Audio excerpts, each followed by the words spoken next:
क्या कंट्रीब्यूशन है इस लड़के का इस समाज में? अभी इसमें कई चिलगोजे आ जाएंगे, इसको जो मसीहा मानते होंगे उनको मिलता कुछ नहीं है, क्योंकि उनके घर में खुद खाने को नहीं है। हाथ में मोबाइल आ गया है, कहां से आया पता नहीं, पापा मम्मी मजदूरी कर रहे हैं, इनको भगवान मान के बैठा हुआ है। जब ऐसे लोगों को भगवान मानोगे तो यही लोग बाद में जाकर तुम्हें इस प्रकार से जूते से मारेंगे। झिंगुर से दिखने वाला लड़का ये जाके तुमको दादागिरी कर रहा है, बोल रहा है मैं इसको जान से मार दूंगा। इतनी औकात हो गई इन लोगों की।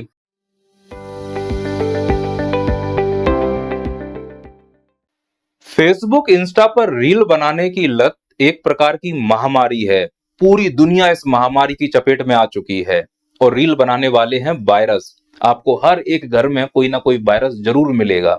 मेरे भी घर में एक वायरस है, पर मेरा उस वायरस पर कोई जोर नहीं है। मेरा क्या, दुनिया के किसी भी पति का अपने वायरस पर जोर नहीं चलता। लेकिन भारत में यह महामारी सबसे खतरनाक रूप से फैली हुई है और भारत के अधिकांश युवा को अपनी चपेट में ले लिया है। इस महामारी के दो प्रमुख लक्षण हैं। जो इस महामारी की चपेट में आ जाएगा वो मानसिक रूप से अंधा हो जाएगा, तर्क नहीं कर सकता, और भारत का अधिकांश युवा इसकी चपेट में आ चुका है। इसका दूसरा लक्षण यह है कि जो भी इस महामारी की चपेट में आता है उसको अटेंशन लेने की एक बीमारी आ जाती है। वो चाहता है कि दुनिया उसको अटेंशन दे, इसके लिए वो कुछ भी कर सकता है। इसीलिए आप देखो जितनी भी रील्स हैं उसमें जो बच्चे हैं वो ऐसी ऐसी हरकतें कर रहे हैं जिससे उनको अटेंशन मिले। उसमें से कईयों को मिलती भी है, क्योंकि सब उसके आदी हुए जा रहे हैं, और जिनको अटेंशन मिल जाती है वो इस आभासी दुनिया का मसीहा बन जाता है। अब अगर उस मसीहा के बारे में कोई बोलता है तो आपको उसी डिजिटल प्लेटफॉर्म का इस्तेमाल करना पड़ेगा जिसका वो मसीहा है। तुम सोचो, तालाब में रहकर कोई मगरमच्छ से बैर कर सकता है क्या? यानी अगर मुझे किसी डिजिटल प्लेटफॉर्म के उस मसीहा को कुछ बोलना हो जो गलत रास्ते पर युवाओं को ले जा रहा है, तो क्या वो युवा उस मसीहा के बारे में कुछ गलत सुन सकते हैं? कभी नहीं, क्योंकि उनको लगता है कि वही मसीहा सही है और बाकी जो लोग बोल रहे हैं वो गलत है। क्योंकि उन युवाओं की जो दुनिया है वो वही डिजिटल दुनिया है और उनका मसीहा वो है जो इसी प्रकार की हरकत करके महान बना हुआ है, और भारत इसी गिरफ्त में आज पूरी तरह से जकड़ चुका है। भारत के हर एक बच्चे के अंदर अब अटेंशन पाने की चाहत है। उसके अंदर एक मन घर कर चुका है कि मुझे जलवा करना है। देखो, एक होता है जलवा और एक होते हैं जलजले। और अगर तुमको जलवा करना है तो तुमको लड़ना पड़ेगा चुनाव, और चुनाव लड़ने के लिए तुमको बनना पड़ेगा नेता, और नेता बनने के लिए तुमको गुंडा होना चाहिए, बलात्कारी होना चाहिए, अपराधी होना चाहिए, छिनरा होना चाहिए, तो ही तुम नेता बन सकते हो। यदि आप इनमें से कुछ नहीं हो तो ये मानो कि तुम्हारी जिंदगी में जलवा नहीं हो सकता। अब बची बात जलजले की। हाँ, तो जलजले होने के लिए आपके पास मौका है। जलजला अगर आप चाहते हो अपने जीवन में तो तुमको चिलगोजा बनना पड़ेगा। मैंने बताया था ना, चिलगोजा जो गधों को अपना पूर्वज मानते हैं, और आप लोगों के लिए चिलगोजा बनना आसान है। खासकर वो लोग जो इस डिजिटल दुनिया की आभासी दुनिया में फंसे हुए हैं। चिलगोजा बनने का एक क्रोनोलॉजी होता है। आप चिलगोजा हैं या नहीं इसकी एक पहचान की जा सकती है। यदि आप किसी भी बात को आसानी से मान लेते हैं, उसमें सही और गलत का प्रश्न नहीं पूछते हैं, तो इसका मतलब आप चिलगोजा हो। यदि आप किसी भी प्रकार से आसानी से दूसरों में बैर की भावना उत्पन्न कर लेते हैं तो आप चिलगोजा हो। यदि आप बिना सोचे समझे किसी को अपना मसीहा मान लेते हैं तो आप चिलगोजा हो। लेकिन हम ऐसे लोगों को अगर मसीहा मान रहे हैं जो निश्चित तौर पर हमको गलत दिशा में ले जाएंगे, तो हमारा देश कभी आगे जा ही नहीं सकता। आप इसके दुष्परिणाम देखिए, क्या दुष्परिणाम हो रहे हैं। ये जो डिजिटल दुनिया का जाल बना हुआ है ये जानबूझकर बनाया जा रहा है, क्योंकि जब तक आप इसमें फंसे रहोगे आप तर्क नहीं कर पाओगे, और तर्क नहीं कर पाओगे तो आपको छोटी छोटी खुशी में भी बहुत बड़ी खुशी दिखाई देगी। और यही हो रहा है कि हमको एक छोटी खुशी दी जाती है, हम उसको एंजॉय करते हैं। अभी न्यूज़पेपर मैंने सुबह पढ़ा था, उसमें लिखा है नारी बंधन में सिलेंडर 100 रुपए सस्ता, और हम सब खुशी मना रहे हैं। अगर आपको ये नहीं समझ में आ रहा है कि ये सिलेंडर पिछले 4 साल में सस्ता नहीं हुआ, चुनाव के समय ही सस्ते हो रहे हैं, तो तुम निश्चित तौर पर चिलगोजे हो। जो चीज पहले सस्ती थी उसको महंगा किया गया, फिर महंगा करके अगर सस्ता कर रहे हो तो तुमको सस्ता नहीं दिया गया है। तुमने इस पर तर्क नहीं पूछा कि जिस देश में टैक्स अच्छा जा रहा है, जिस देश में जीएसटी कलेक्शन अच्छा हो रहा है, ना तो उस देश में शिक्षा फ्री है, ना उस देश में स्वास्थ्य फ्री है। आयुष्मान कार्ड योजना है, वो चलता है नहीं चलता वो सबको मालूम है। जीएसटी लगता है 18%। ये जो मैं ऑनलाइन पढ़ा रहा हूं इस पर भी मुझे टैक्स देना पड़ रहा है। मेरा जो नैया पार एप्लीकेशन है जिस पर ऑल स्टेट्स के आपको पीएससी एग्जाम के लिए रिकॉर्डेड लेक्चर मिलेंगे, वनडे एग्जाम के लिए रिकॉर्डेड लेक्चर मिलेंगे, एमपीपीएससी के लिए रिकॉर्डेड लेक्चर मिलेंगे, लाइव क्लासेस मिलेंगे, नोट्स मिलेंगी। मैं पूरे एग्जाम की तैयारी करवा रहा हूं नैया पार एप्लीकेशन पर वो जो ऑनलाइन तैयारी करवाता हूं उसके लिए मुझे ऑनलाइन टैक्स देना पड़ता है। उसके लिए मुझे फीस देनी पड़ती है। अच्छी बात है, मेरे फीस से देश का कंट्रीब्यूशन हो रहा है, देश आगे जा रहा है। पर देश जब आगे जा रहा है तो मेरी इच्छा है कि स्वास्थ्य और शिक्षा पर फ्री किया जाए पूरी तरह से। कम देश में हर नागरिक को स्वास्थ्य और शिक्षा फ्री हो। बाकी सभी चीजों पर टैक्स लगाओ, बिजली पर टैक्स लगाओ, पानी पर टैक्स लगाओ, अन्य प्रकार की सब्सिडियों को कम कर दो, लेकिन शिक्षा और स्वास्थ्य पूरी जगह से फ्री कर दो। देश अपने आप आगे चला जाएगा। लेकिन शिक्षा फ्री नहीं की जाएगी। शिक्षा मिल गई तो तुम सवाल पूछने लगोगे कि जो चीज सस्ती थी वो तुमने महंगे करके वापस सस्ती की, वो भी चुनाव के समय। तो इसका इंटेंशन हमें समझ में आ रहा है, हमें खुशी क्यों मनानी चाहिए। अखबार में ही आया है, यहां पर देखो लिखा है कि 23 महीने से क्रूड ऑयल 24% सस्ता हो गया। क्रूड ऑयल का मतलब कच्चा तेल जिससे डीजल और पेट्रोल निकलता है। 23 महीने सस्ता है 24%। लेकिन डीजल और पेट्रोल में कोई ढिलाई नहीं की गई। इनको टैक्स लेना है ज्यादा से ज्यादा। अब चुनाव आ रहे हैं तो डीजल पेट्रोल आपको सस्ता मिलेगा। अगर तुमको चुनाव के समय कोई चीज सस्ती मिल रही हो, 4 साल चीज महंगी मिल रही है, तब तुम चीजों को नहीं समझ पा रहे हो तो तुम चिलगोजे हो, तुम्हारे जलजले हैं। जलजले करने का एक ही तरीका है, चिलगोजा बन जाओ। और चिलगोजा के लिए हमें कोई सरदार चाहिए। क्योंकि हम जिस दुनिया में रह रहे हैं उसमें हमने मसीहा अपने चुन लिए हैं। ये मसीहा दीमक की तरह हमारे समाज को खा रहे हैं। क्योंकि हमने इनको मसीहा मान लिया, ये जो गलत करते हैं हमें वो भी सही दिखाई देता है। उनके बारे में अगर कुछ बोल दूंगा तो इसमें से कईयों के पेट में मरोड़ होने लगेगी। अभी अगर मरोड़ ज्यादा हो रही हो तो कमल घंटा सूंघ लो, उससे क्या है, या चाट लो उसको, तो उससे थोड़ा आराम मिल जाएगा। अगर तुम्हारी आंखें नहीं खुल रही हैं तो हमने किसी को भी सेलिब्रिटी के रूप में स्वीकार कर लिया। वो सही करे गलत करे, उसका क्या समाज में योगदान है, उसके कार्य के कारण समाज को किस दिशा में लिया जा रहा है, हमें कोई फर्क नहीं पड़ रहा है। अगर कुछ बोला जाएगा तो यही है कि ये बार बार ये बातें क्यों बोलते हो। अरे बोलूंगा नहीं क्या, मैं भी समाज का हिस्सा हूं ना। अगर कोई व्यक्ति सामने वाला समाज को बिगाड़ने में लगा हुआ है तो मेरा उद्देश्य है कि मैं समाज को सुधारने का हर संभव प्रयास करूंगा। 100 बार बोलना पड़ेगा फिर भी बोलूंगा।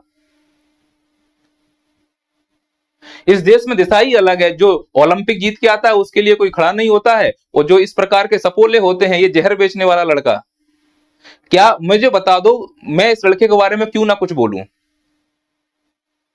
क्या कंट्रीब्यूशन है इस लड़के का इस समाज में।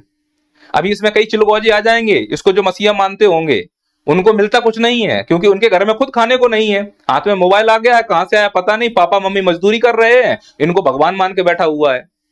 जब ऐसे लोगों को भगवान मानोगे तो यही लोग बाद में जाकर तुम्हें इस प्रकार से जूते से मारेंगे। झिंगुर से दिखने वाला लड़का ये जाके तुमको दादागिरी कर रहा है, बोल रहा है मैं इसको जान से मार दूंगा। इतनी औकात हो गई इन लोगों की, क्योंकि इनकी औकात आपने बनाई है तो जूते भी आप ही खाओगे। राज्य सरकार ऐसे लोगों को खड़ा होकर मंच पर दिखाते हैं, क्यों?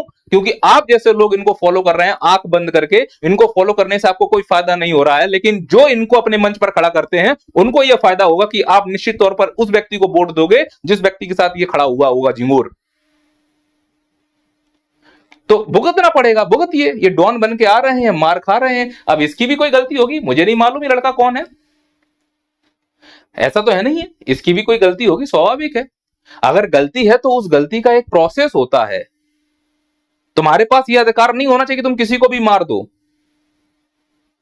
आप जाके एफआईआर दर्ज करो, आप जाके पुलिस में केस कराओ। गुंडागर्दी से हल थोड़ना होगा, न्यायालय बने हुए हैं। लेकिन इस देश में प्रवृत्ति आ चुकी है ना कि हम ही न्याय करने के लिए सक्षम है। अगर हमसे किसी ने कहा है तो हम हाथापाई कर सकते हैं, हम बुलडोजर चला सकते हैं, हम रोड पे गोली मरवा सकते हैं।